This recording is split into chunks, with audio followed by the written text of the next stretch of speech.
Here are 10 uncommons that can finish the game for you as long as you play your cards right. First, we got Frontier Warmonger. Whenever one or more creatures attack one of your opponents or a planeswalker they control, those creatures gain Menace. So your creatures and your opponent's creatures will gain Menace when they attack your opponents. And that can be very, very handy because you can get other people to attack each other, and you can also attack and give all your creatures Menace, which can be very hard to block sometimes. So throw this in there and swing away. Very similarly is Frenzied Saddle Brute. It's an Orc Warrior with haste and says all creatures can attack your opponents and planeswalkers your opponents control as though those creatures had haste. Make all those extra creatures or your opponent's creatures swing in to each other. This kind of makes for interesting gameplay.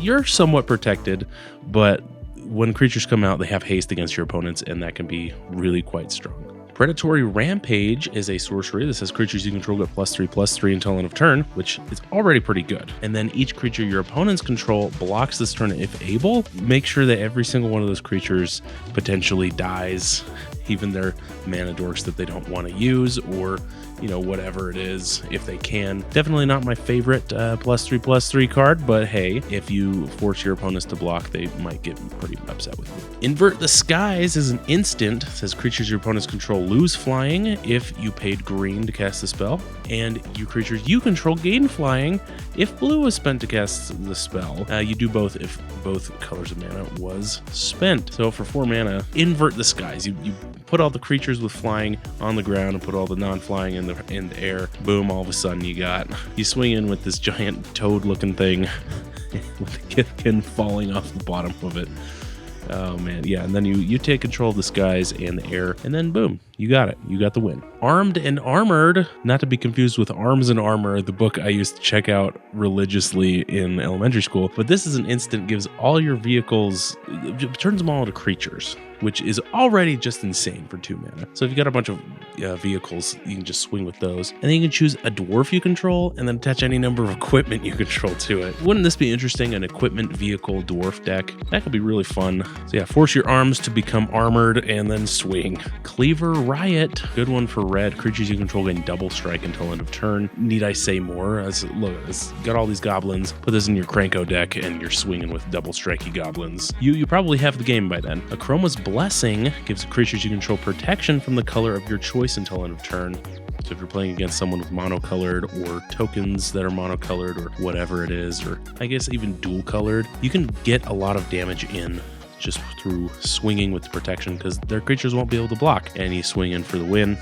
And if you're not having a good game, you can just cycle this anyway to draw a card. Okay, Rumbling Ruin is 2 cents. I'm not making that up. I looked it up today. It's 2 cents. Maybe it'll go up, but for 6 mana, you get a 6/6 elemental. When Rumbling Ruin enters the battlefield, count the number of +1/+1 counters on creatures you control, and then creatures your opponents control with power less than or equal to that number can't block this turn. So if you got 4 counters, all the creatures that are 4 or less just can't block. It's just insane. Like, this thing comes in, you pound it down, then you swing with all your +1/+1 counter creatures. You're cooking with gas. My favorite card art, Bluster Squall. You can pay 1 blue to tap a target creature you don't control, which, it's whatever, that's not very good.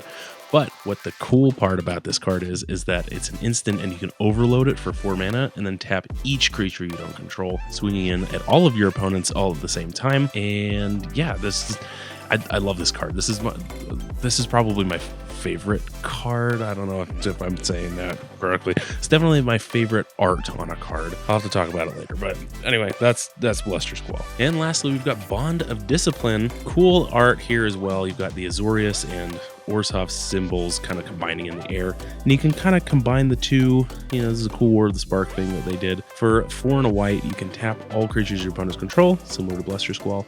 But then creatures you control gain lifelink until end of turn. So just that right there is do the same thing as Bluster Squall, but then all your creatures gain lifelink. So even if you don't finish somebody off for some reason, you will have gained a lot of life. So yeah, really cool stuff. These are all uncommons, so you're not going to get the bestest stuff, but having these budget options in your deck can really help for finishers. What are your favorite finishers in the game? And make sure you check out the affiliate links in the description below, and I will see you guys next week for your weekly dose of Magic.